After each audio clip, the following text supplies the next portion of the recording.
And me whole జర్నీలో అంటే మొత్తం బాధ్యత ఈవెన్ ప్రమోషన్స్ బాధ్యత కానీ సినిమా బాధ్యత అంతా మీ భుజాల మీద వేసుకున్నట్టు కనిపిస్తుంటుంది అంటే వాళ్ళు you're talking or promoting film.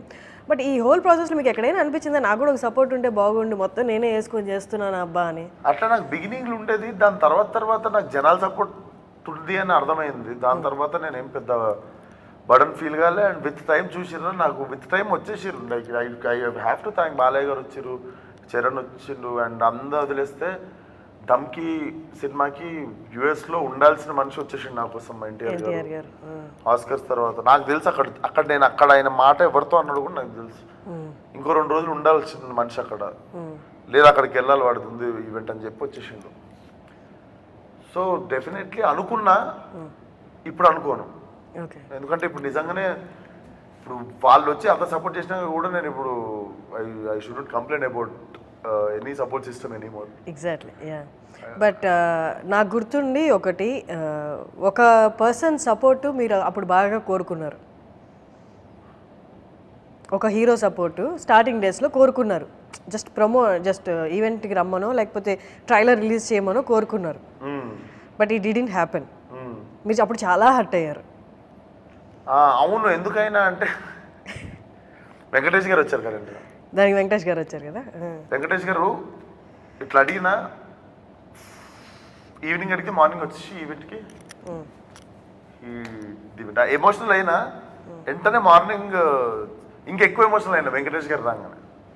ఎందుకంటే ఆ రావాల్సిన గెస్ట్ మాట్లాడిన మాట ఏంటంటే, సినిమాలో బూతులు ఉన్నాయి, ఫ్యామిలీ సినిమా కాదు కదా, నేను రావచ్చా, బాగోదు, మా మమ్మీ డాడీ వద్దంటుర్రు అంటే. అందరికి తెలుసు ఎవరా ఆ పర్సన్. మీరు ఇప్పుడు అది వేరే, నేను మాట్లాడే పర్సన్ వేరే. సో నాకు అది అనిపించినప్పుడు వెంకటేష్ గారు చేసిన ఫ్యామిలీ సినిమాలు అయితే ఎవరు చేయలేదు.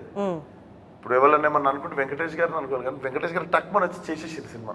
Okay. So that made me even more emotional. అంటే అప్పుడే ఎవరు లేరు అనుకున్న టైంలో అప్పుడే ఇంకా పెద్దోళ్ళు, మోస్ట్ సీనియర్ వెంకటేష్ గారు వచ్చి, that family has been like కాన్స్టెంట్గా రానా కావచ్చు, వెంకటేష్ గారు కావచ్చు, సురేష్ బాబు గారు కావచ్చు, they have that unconditional thing for me అనిపిస్తుంది. సిన్స్ బిగినింగ్ ఈ నగరానికి ఏమైనా చూస్తారు కదా. బట్ ఇంత లవ్ ఏంటి విశ్వక్ సేన్ అంటే పెద్ద హీరోస్ అందరూ, అంటే మీ ఎఫర్ట్స్ని చూసి వాళ్ళు ముందుకు వస్తున్నారా, లేకపోతే as a person your genuine కోపమైనా ప్రేమైనా అట్లే కులికే చూపిస్తాడు కాబట్టి వస్తున్నారా?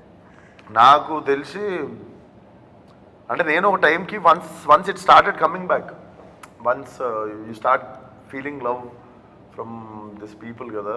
దెన్ చరణ్ అన్న కేమ్ ఫర్ ఓరి దేవుడా, బాలయ్య గారు, నెక్స్ట్ ఎన్టీఆర్ అన్న అయితే అక్కడ నుండి ఆస్కర్స్ నుండి డైరెక్ట్ పట్మన్ దిగి ఇక్కడ నా కోసం వచ్చి ఫస్ట్ ఇంటికి పిలిచి లేట్ అయింది.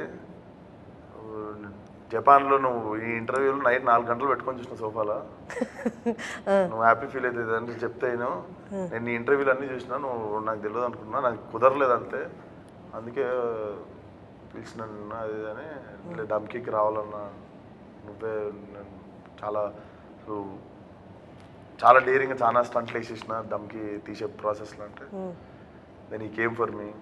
సో దాని తర్వాత అనిపించింది basically you should be honest to your self. అది కొంతమంది రాంగ్ అంటారు, కొంతమంది రైట్ అంటారు, కొంతమంది మీరు అన్నట్టు డిప్లొమాటిక్ గుణమని నాకు బిగినింగ్లో అందరూ అన్నారు.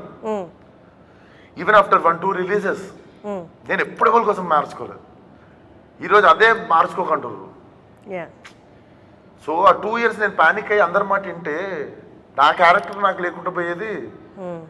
నేను ప్లే చేయబోయి నేను ఏదైనా కొత్త క్యారెక్టర్ ప్లే చేసి ఉంటే అది కూడా నాది కాకుండా పోయేది. సో నాకు ఇప్పుడు నేను అప్పుడే ఒక మాట అన్నా, నేను ఇప్పుడు యాక్టింగ్ చేస్తే జిందగీ భర్ యాక్టింగ్ చేయాలరా బాబు, దాని బదులు నచ్చనో ఇద్దరికి నచ్చితే ఇద్దరికి నచ్చినా కానీ నేను ఇట్లనే ఉంటాను.